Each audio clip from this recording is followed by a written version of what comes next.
ভারত সরকারের কৃষি মন্ত্রক ও দূরদর্শন কেন্দ্র শান্তিনিকেতন নিবেদিত কৃষি দর্শন অনুষ্ঠানে আপনাদের সকলকে স্বাগত। পেঁয়াজ, আজ আমাদের আলোচ্য বিষয় পেঁয়াজ চাষ। পেঁয়াজ আমাদের সারা বছরের প্রয়োজনীয় সামগ্রীর মধ্যে অন্যতম, অথচ পশ্চিমবঙ্গে সারা বছর পেঁয়াজ চাষ করা হয় না। কিন্তু এই তালডাংরা হর্টিলাইজার রিসার্চ সেন্টারে সারা বছর পেঁয়াজ চাষ করবার একটা উদ্যোগ নেওয়া হয়েছে। তো আজ আমরা এই বিষয়ে কথা বলবো। আমার সঙ্গে উপস্থিত রয়েছেন কৃষি বিশেষজ্ঞ হিসেবে তালডাংরা সহ কৃষি অধিকর্তা ডক্টর স্বপন কুমার কোলে। প্রথমে চলে যাচ্ছি তার কাছে। প্রথমে আপনার কাছে জানতে চাইব যে সারা বছর পেঁয়াজ কিভাবে চাষ হয় এখানে, মানে কিভাবে উদ্যোগ নিয়েছেন? আমাদের এই যে প্রোগ্রামটা সেটা হলো বর্ষাতেই পেঁয়াজ চাষ। আমাদের এখানে রাজ্য সরকারের উদ্যোগে এবং উদ্যান পালন দপ্তরের উদ্যোগে কৃষি দপ্তর এবং ব্লক প্রশাসন তার সহযোগিতায় আমাদের এই বর্ষাতেই পেঁয়াজ চাষটা শুরু হয়। এই ধারণাটা প্রথমে আমাদের ছিল না, অনেক চাষির কাছেই এটা জানা ছিল যে বর্ষাতেই পেঁয়াজ চাষ করা যায়। সেটা প্রথম বিগত 2 বছর আগে আমাদের একটি ব্লকে পরীক্ষামূলকভাবে করা হয়। তারপর এই বাঁকুড়া এবং পশ্চিম মেদিনীপুর বা এই জায়গাগুলোতে যে উঁচু জায়গাগুলো আছে, বর্ষার যেখানে আমাদের ধান চাষ করতে পারে না, পড়ে থাকে, সেসব জমিগুলোতে উঁচু জায়গায় সেখানে আমাদের বর্ষাতি পেঁয়াজ চাষের ভাবনাটা আসে। সেই জায়গা থেকে আমাদের চাষিরা উদ্বুদ্ধ হয়ে এবছর আমাদের হর্টিকালচার ফার্মে চারা তৈরি করে সেখানে চাষিদেরকে দেওয়া হয় এবং তাতে উদ্যান পালন দপ্তরের উদ্যোগে এবং সক্রিয় সহযোগিতা পাওয়া যায় ব্লক প্রশাসন এবং আমাদের কৃষি দপ্তরের তরফ থেকে। তাতে চাষিদেরকে চারা দেওয়া হয় এবং তারা মোটামুটি চারাটা শ্রাবণের মাঝামাঝি দিকে আমাদের বীজতলাটা করা হয়েছিল এবং সেই চারাটা দেওয়া হয়েছিল আশ্বিনের মাঝামাঝি নাগাদ। ঠিক আছে, তারপর সেটা আমাদের চাষিরা বিভিন্নভাবে, এবছর আমাদের যেটা আবহাওয়াজনিত যে ব্যাপার ছিল, বৃষ্টিপাতের পরিমাণটা প্রায় বাঁকুড়া জেলার মধ্যে 1700-র উপর গড় বৃষ্টিপাত হয়েছে, কিন্তু অন্যান্য বছর যে গড় বৃষ্টিপাত থাকে প্রায় 1300 থেকে 1400-র মতো। তো এই বছর এই বৃষ্টিপাতটা বেশি হওয়াতে আমাদের আংশিক এই উদ্যোগটা সাফল্য লাভ করেছে। সমস্ত জায়গায় হয়তো সমস্ত যে সমস্ত চাষিকে দেওয়া হয়েছিল টোটাল আমাদের সাফল্য লাভ না এলেও আমাদের একটা পজিটিভ দিক, একটা ইতিবাচক বার্তা চাষিরা যেটা জানা ছিল না যে এই বর্ষাতি পেঁয়াজ চাষ যেটা করা যায় বা এটা থেকে যে লাভটা পাওয়া যায়, সেটা কিছু কিছু চাষি মানে আমরা একটা ইতিবাচক সাড়া চাষিদের পক্ষ থেকে পেয়েছি। সেই জায়গা থেকে আমরা বলতে পারি যে সরকারের যে উদ্যোগ এবং আমাদের যে সহযোগিতার মাধ্যমে এটা একটা ভালো ইতিবাচক দিক রেখেছে। আচ্ছা, এই যে পেঁয়াজের ভ্যারাইটি, পেঁয়াজের জাতের ক্ষেত্রে যে ভ্যারাইটিটা আপনারা এনেছেন সে সম্পর্কে যদি দুটো কথা বলেন।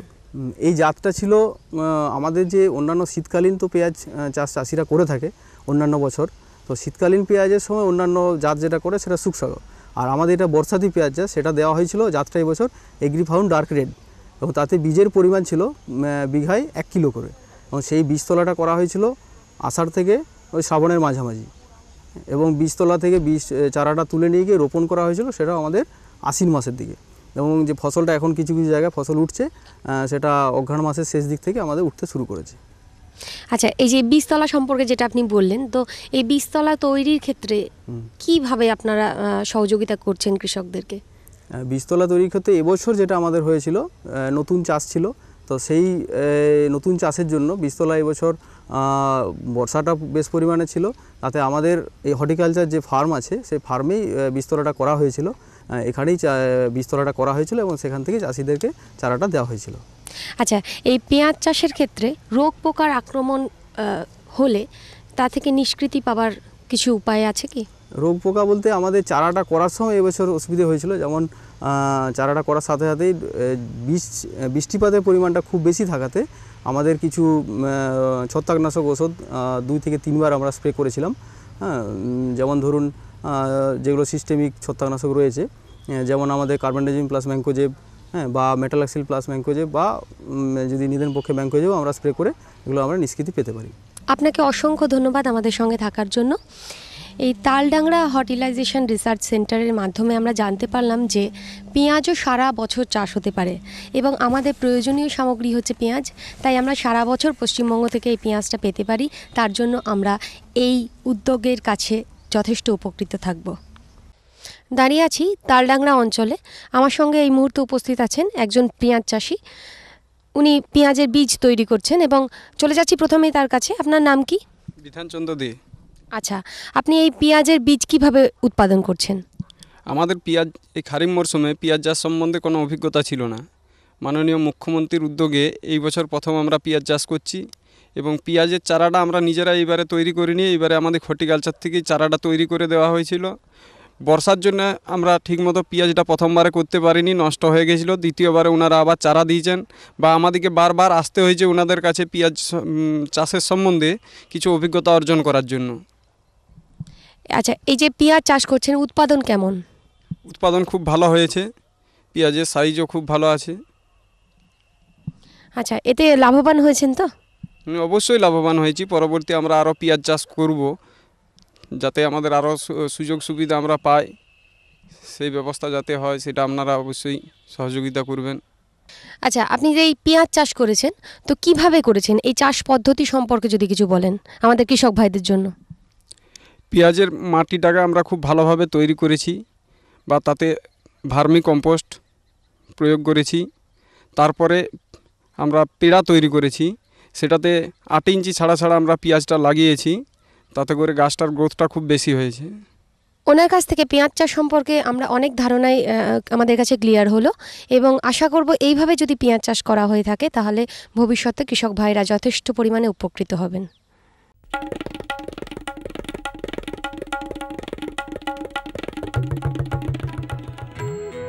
ও মা, আমি স্কুলে পড়তে যাচ্ছি। হ্যাঁ, স্কুল? বিয়ের সময় তুমি না বলেছিলে তুমি লেখাপড়া জানো? আরে মা, ফার্ম স্কুলে যাচ্ছি চাষের বিষয়ে নতুন নতুন কথা শিখতে। আপনিও চলুন। ফার্ম স্কুল, যেখানে জমিতে ফসল বৃদ্ধির প্রত্যেকটি কথা চাষিদের শেখানো হয়, যেমন মাটির হিসেবে সঠিক সার, ভালো বীজ আর প্রয়োজন অনুযায়ী কীটনাশক। কেননা কম খরচে বেশি লাভ।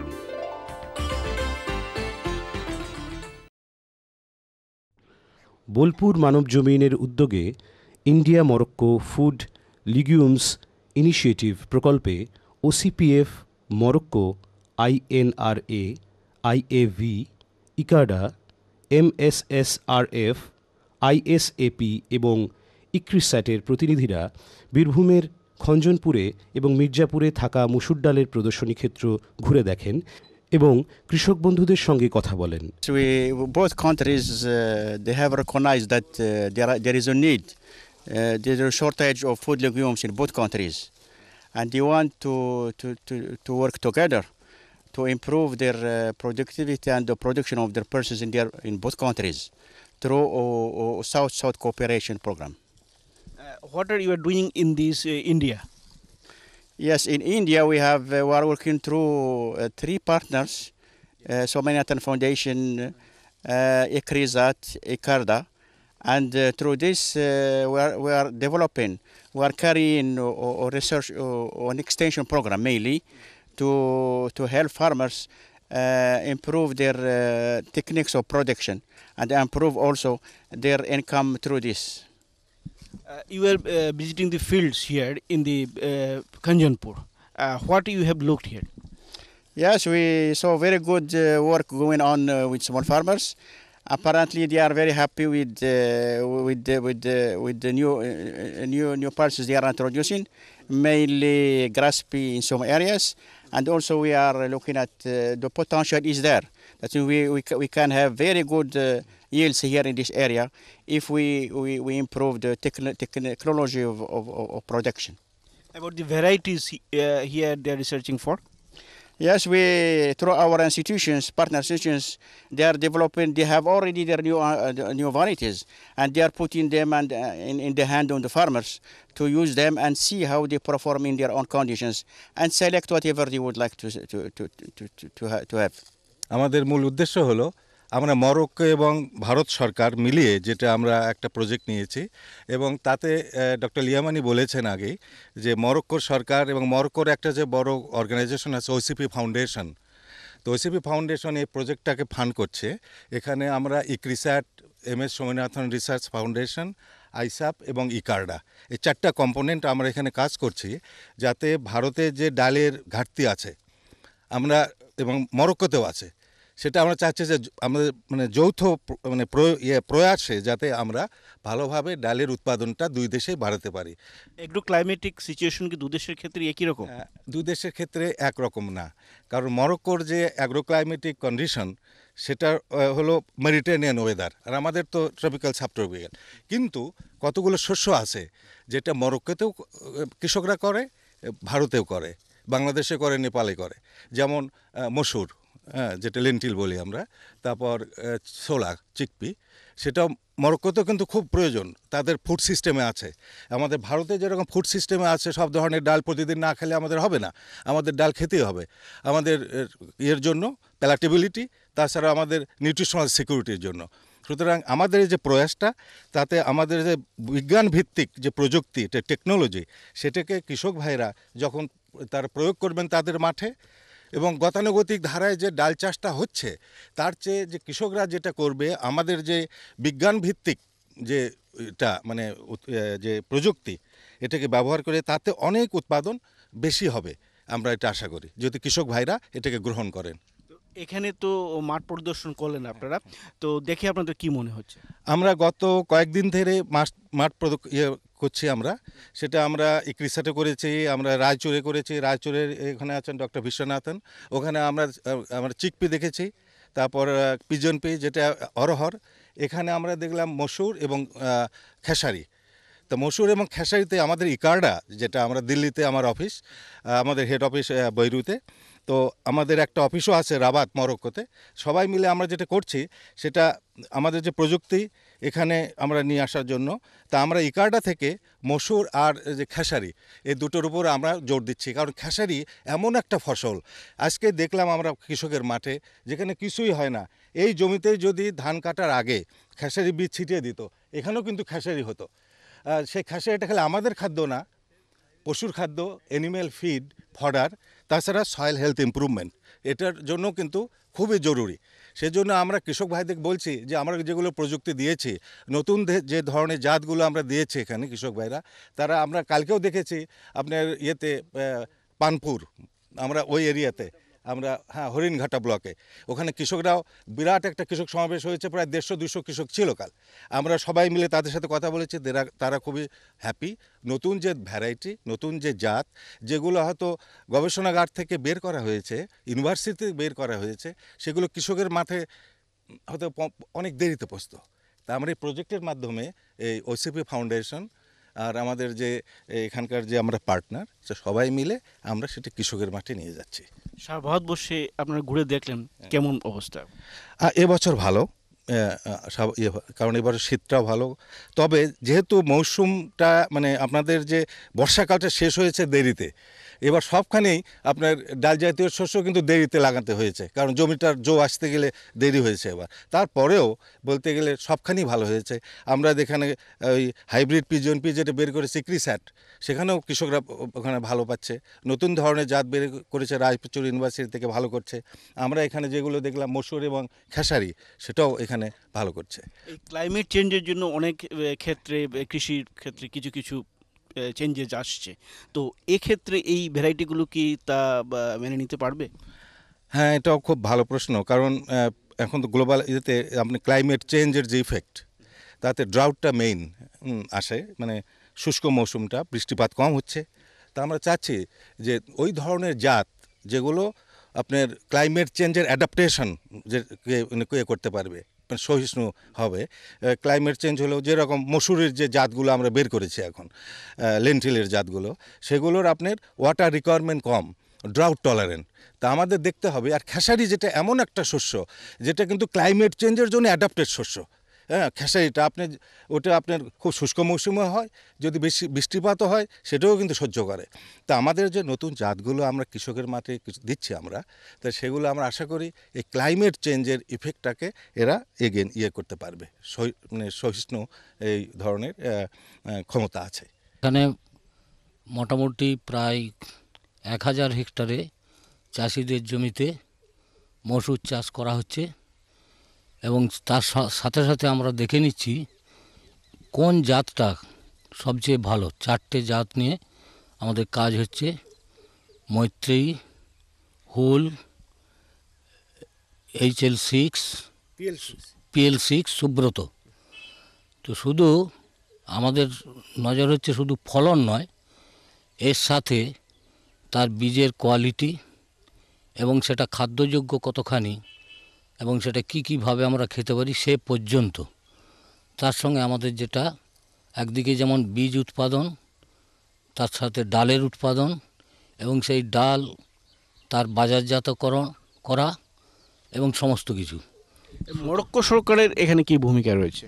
এখানে তাদের নানা রকমভাবে যে এক্সপার্টাইজ সেটাকে আমরা নিচ্ছি এবং খানিকটা আর্থিক অনুকূল্যও থাকছে, সব মিলিয়ে যাতে আমরা মোটামুটিভাবে এই সব অঞ্চলে, রাঢ় অঞ্চলে এই মসুরটাকে, ধানের পরের জমি খালি পড়ে থাকতো, সেখানে আমরা একটা দ্বিতীয় ফসল হিসাবে প্রায় বিনা সেচে একটা ফসলকে তুলতে পারি, যেটা ডাল শস্য হিসাবে এটা আমিষ জাতীয় অর্থাৎ প্রোটিন রিচ। এই ডালটা কতখানি আমাদের নানা রকমভাবে মানুষের উপকার করে সেটা আমরা জানি।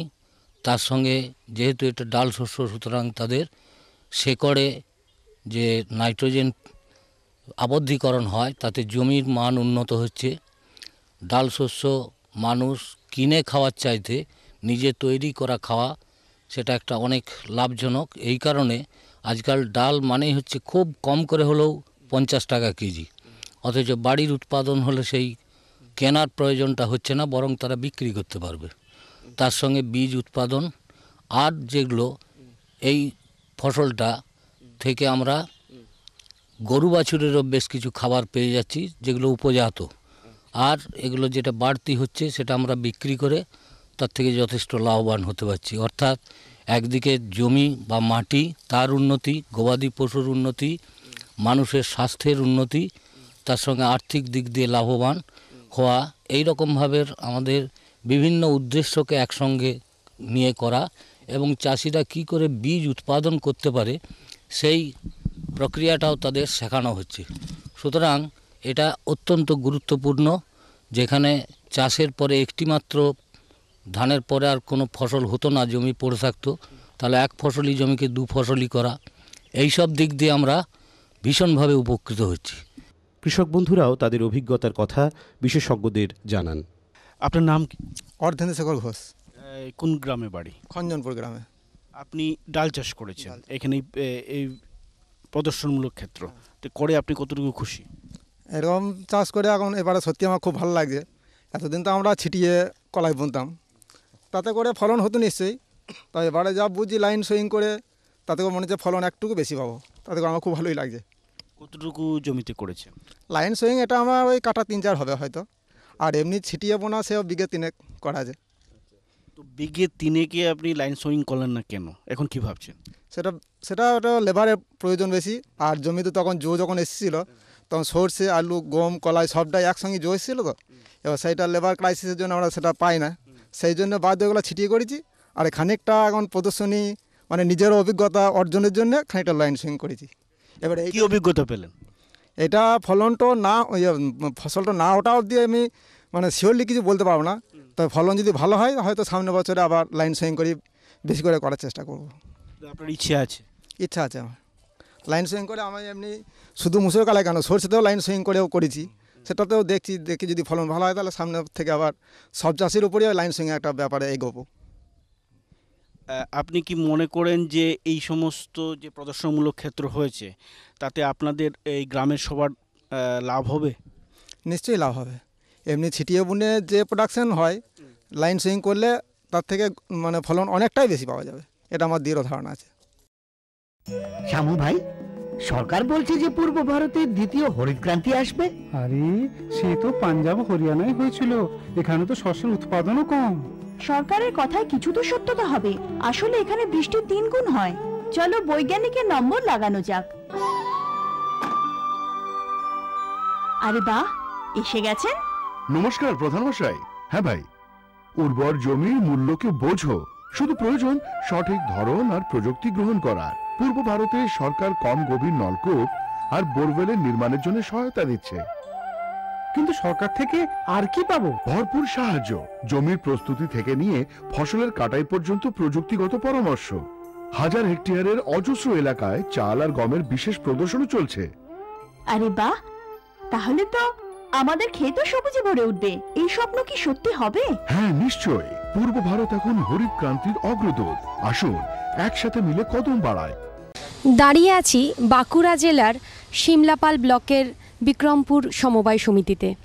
আমার সঙ্গে এই মুহূর্তে উপস্থিত রয়েছেন এই সমবায় সমিতিরই সম্পাদক মহাশয়। প্রথমে জানতে চাইবো তার নাম কি, আপনার নাম কি? বিশ্বরঞ্জন শতপথী।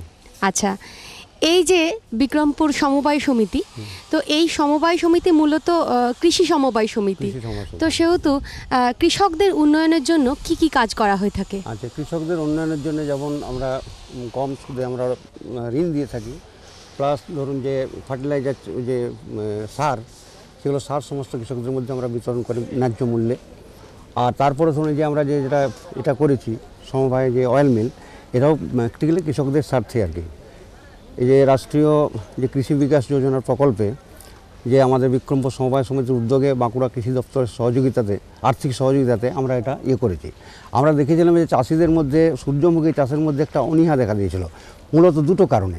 একটা হচ্ছে যে তারা সেইভাবে তেলটাকে পরিশোধন করার ব্যবস্থা ছিল না, আর দ্বিতীয়ত হচ্ছে যে তারা উৎপাদিত যে তৈল বীজ সেটা বিক্রয় করার কোনো ব্যবস্থা ছিল না।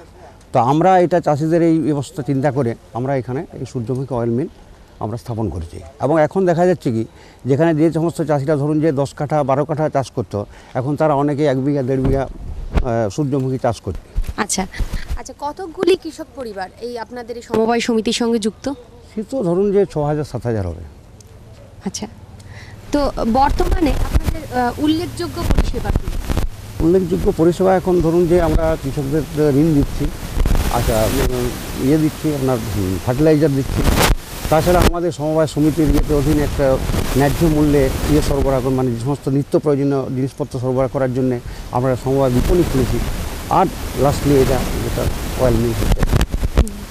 তো অনেক সমবায় সমিতি আমরা দেখেছি যে সরষের তেলের মিল খোলে, তো আপনারা সূর্যমুখী তেলের মিল খুললেন, তো এটার পিছনে কি কারণ আছে? এটার পেছনে মূলত কারণ হচ্ছে যে তৈল বীজের সরকার থেকে তৈল বীজের নিয়ে একটা সমস্যা সৃষ্টি হয়েছে, এবং সেটা ধরুন যে আমাদের যে কৃষি দপ্তর যেটা আমাদেরকে কনভিন্স করলেন যে সূর্যমুখী চাষটা এখন খুবই দরকার আছে, হ্যাঁ, সেই বিষয়ে আমরা এটা করেছি। আচ্ছা, তো এই যে মিলটা খুলেছেন, এটাতে আপনারা কতটা লাভবান? এখন তো ধরুন এই তো 6 জানুয়ারি এটা তো ইনগুরেটেড হয়েছে, এখন তো লাভ লোকসান এখন কিছু বোঝা যাচ্ছে। আর নট অনলি যে এটা, তো এর মধ্যে ধরুন যে একটা পরিষেবামূলক ব্যাপার তো রয়েছে। আচ্ছা, যদি অন্য কোনো কৃষি সমবায় সমিতি মনে করেন যে তারা এই সূর্যমুখী তেলের মিল খুলতে চান, তারা কি খুলতে পারেন? কেন পারেন না, সেটা কৃষি দপ্তরে যোগাযোগ করতে হবে, বাঁকুড়া কৃষি দপ্তরে যোগাযোগ করতে হবে। যোগাযোগ করলে তারা নিশ্চয়ই পারবে, যদি তাদের সেই ধরনের ভায়াবল থাকে এবং সেই ধরনের ইনফ্রাস্ট্রাকচার যদি থাকে, তারা নিশ্চয়ই করতে পারবে। আপনাকে অসংখ্য ধন্যবাদ আমাদের সঙ্গে থাকার জন্য। সুগন্ধের মাতোয়ারায়, সুস্বাদের বাহারে, উন্নতির সুরেতে, ফুটে ওঠা হাসিতে, সবুজে ভরা গাছপালায়, বড় বড় ব্যবসায়, সুমধুর সুকণ্ঠে, হাসি খুশির আগমনে। এনেছেন বাগান পরিচর্যা মিশন। আমরা চাই আপনার সুখ সমৃদ্ধি। আমরা দাঁড়িয়ে আছি বর্ধমান জেলার আউশগ্রাম 1 নম্বর ব্লকের অন্তর্গত শ্রীকৃষ্ণপুর গ্রামে। আমার সঙ্গে রয়েছেন এই গ্রামেরই দুজন প্রগতিশীল কৃষক বন্ধু। কথা বলবো তাদের সঙ্গে, কথা বলে জানবো তাদের কৃষিকাজ সম্পর্কে কিছু কথা। নমস্কার, আপনার নাম? নমস্কার, আমার নাম মহবুল আলম মল্লিক, গ্রাম শ্রীকৃষ্ণপুর। আমরা এই মেশিনের দ্বারা চাষ করে অনেক ফলন এবং বেশি বৃদ্ধি পেয়েছি। আমিও নিজস্ব বিঘে চারেক ভূমি চাষ করেছি। আমাদের এডিও সাহেব ইয়ার জন্যে সার এবং গম যা যা লাগে মেশিন টেশিন সবই দিয়েছে। এবার আমরা কী চাষ করি? আমরা গমও করি, কিছু কলাইও আছে, মসুরি, ছোলা, সরষে আছে, এবার বড় ধানও আছে। আচ্ছা, নানান রকম চাষ করি। আচ্ছা, তো সেই চাষের অভিজ্ঞতা কীরকম? চাষ লাভজনক? লাভজনক বটে, তাছাড়া তো চাষি থেকে তো চলছে সবই। আচ্ছা আচ্ছা, খুব ভালো লাগলো কথা বলে আপনার সঙ্গে। কথা বলবো আরও একজন কৃষক বন্ধুর সঙ্গে, জেনে নেব তাঁর কৃষিকাজের কথা। নমস্কার, আপনার নাম? আমার নাম আমির আলী মল্লিক। আপনি কি কি চাষ করেছেন? আমি চাষ করেছি এই বিনা কর্ষণে গম চাষ করেছি, আর সর্ষে চাষ করেছি, কলাই করেছি, তারপর আপনার ছোলা করেছি, বড় চাষ করছি, শুধু সব রকমই করি চাষ। হ্যাঁ, চাষ রয়েছে তো। এই যে নানান রকম চাষ করেছেন, কতটা জমিতে আপনার সর্ষে চাষ চলছে বা অন্যান্য চাষগুলো কতটা জমি জুড়ে চাষ করছেন? সর্ষে চাষ করেছি আপনার 10 বিঘে জমি মতো, আর গম লাগিয়েছি 7 বিঘে, আর বড় চাষ করেছি আপনার 45 বিঘে মতো, আর পেঁয়াজ লাগিয়েছি ওই 15 কাঠা, আলু লাগাই নাই। হ্যাঁ, এই যে পেঁয়াজ চাষ করছেন, সর্ষে চাষ করছেন, নানান রকম, কাছাকাছি বাজার কোথায় আপনাদের? আর গ্রামেই বসে আমরা সব মাল বিক্রি করতে পাই। গ্রামে আড়ত আছে, ওরা কিনে নিজে গুসকাতে বিক্রি করে আসে। বাজার আমরা ভালোই পাই, বাজারেও যা দাম পাই গ্রামে বসেও সে একই দাম পাওয়া যায়। পেয়েছি আপনার জৈব সার পেয়েছি, ওষুধ পেয়েছি, ঘাস মারা ওষুধ পেয়েছি, ফালটা ফ্রিতে পেয়েছি, ট্রাক্টরটা আমার নিজের, তেল দিয়ে আমি চালিয়ে নিয়েছি। এবার আপনার কাছ থেকে জানবো যে কিভাবে করলেন এই চাষ, এবছরে কি প্রথম? না, এইটা আমি গত বছরে অল্প 2 বিঘে মতো করেছিলাম, তাতে করে গত বছরে ফলন ভালো হয়েছিল। তারপরে আমরা পোকামাকড়ে কম ছিল, আর খরচাও কম, গমটা হয়েছিল ভালো, তার জন্যে লাভ হয়েছিল বলে এই বছরে আমি 7 বিঘে জমি লাগিয়েছি। এই বছরে গত বছর থেকে এবছরে আরও ভালো হয়েছে। তার মানে গত বছর অভিজ্ঞতার ওপর আপনি ভালো ফল পেয়েছিলেন দেখে বছর শুরু করেছেন। তো আমরা এবার জানবো যে বিনা কর্ষণে চাষ পদ্ধতিটা কীরকম, আপনি কিভাবে চাষ করেছেন? আমি প্রথমে ওই ফালটা নিয়ে এসেছিলাম, দিয়ে সামনে ফালের ওপরে 2টো চেম্বার আছে। প্রথম চেম্বারে আমি গমে 20টা দিয়েছিলাম, দ্বিতীয় চেম্বারে ওই বিঘেতে 15 কেজি হিসাবে 10-26-26 সার দিয়েছিলাম। এবার ফাল আস্তে আস্তে 1 নম্বরে ট্রাক্টরে 1 নম্বরে লইয়ে চালিয়ে ওই ফাল চলে, আর তার সাথে সাথে গম পড়তে যায়। পেছনে মই ছিল, সে মইটা আস্তে আস্তে ভুঁইটাকে লেবেল করে নিয়ে গেল। এইভাবে আমি চাষটা করলাম। তারপরে 4 দিন পর জমিটাকে আমি একবার ঝেঁটিনি করলাম, ঝেঁটিনি করার পর আবার মানে সেচ দিলেন? হ্যাঁ, সেচ দিলাম। তারপরে আপনার 28-30 দিনের মাথায় আবার একবার সেচ দিলাম, ডুবিয়ে দিলাম তখন। আর একবার স্প্রে করেছি, ওই এডিও সাহেব ওষুধ দিয়েছিল, অনুখাদ্য দিয়েছে, সেইটা দিয়ে একবার স্প্রে করেছি। আর একবার ঘাস মারা ওষুধ দিয়ে স্প্রে করেছিলাম, কিছু ঘাসগুলো কমে গেছিলো সব। অন্যভাবে গম চাষ করলে যেরকম ধরনের রোগ পোকার আক্রমণ দেখেন, এক্ষেত্রে কি একটু কম দেখছেন নাকি একই রকম? এক্ষেত্রে রোগ পোকা কম, এখন রোগ পোকা লাগেই নাই দেখছি। আর ভালোই হয়েছে, ঝাড়ও ভালো হয়েছে। একটা ঝাড়ে আপনার 20-25টা করে গমের কাটিও আছে। চাষ পদ্ধতি সম্পর্কে আমরা অনেকটাই ধারণা পেলাম। এবারে জানতে চাইবো যে গত বছরের অভিজ্ঞতা যেহেতু আপনার রয়েছে, আর্থিকভাবে কতটা লাভজনক এই পদ্ধতি? গত বছরে আমার বিঘেতে 2000 টাকা করে লাভ হয়েছিল। এই বছরে আমার তার চেয়ে বেশি হবে মনে করছি। গত বছর থেকে এই বছরের গমটা ভালো হয়েছে। আর এই বছরে বিঘেতে 5-6 কুইন্টাল করে 5 কুইন্টাল করে গম হবার আমার আশা করছি। কোনো কৃষক বন্ধু যদি এই পদ্ধতি সম্পর্কে জানতে চান বা চাষ করতে আগ্রহী হন, আপনি কি বলবেন? যে লাগাও, আমিও আরও 5 জনকে বলবো যে লাগাইতে। দরকার হলে ফালটা আমরা নিজেরাও কিনে নিয়ে আসতে পারি, ওই যে কিছু সাবসিডি দেবে, সাবসিডির মাধ্যমে আমি ফালটা কিনে আরও 5 জনকে আমি দেবো, এরকম আশাও করছি। অনেক অনেক ধন্যবাদ। আমরা খুব সুন্দরভাবে জানলাম যে কৃষক বন্ধু কিভাবে চাষ করেছেন এবং বিশেষত বিনা কর্ষণে গম চাষ পদ্ধতি কীরকমভাবে তারা প্রয়োগ করেছেন এবং কতটা লাভজনক সেই ধারণাও আমাদের হলো। কেমন লাগছে আমাদের অনুষ্ঠান আমাদের চিঠি লিখে জানান। চিঠি লেখার ঠিকানা কৃষি দর্শন, অধিকর্তা দূরদর্শন কেন্দ্র, শান্তিনিকেতন, শান্তিনিকেতন, সূচক 731235।